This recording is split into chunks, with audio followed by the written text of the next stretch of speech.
Place a bolster between your left hip and the wall. From here, side bend to the left so that your left shoulder is lower than your right. You should feel your left abdominals or obliques engage. From here, attempt to lift the right heel off the floor.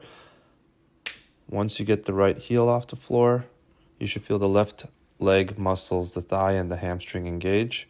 From here, breathe in through your nose, exhale through your mouth, and perform about 4 to 5 breaths.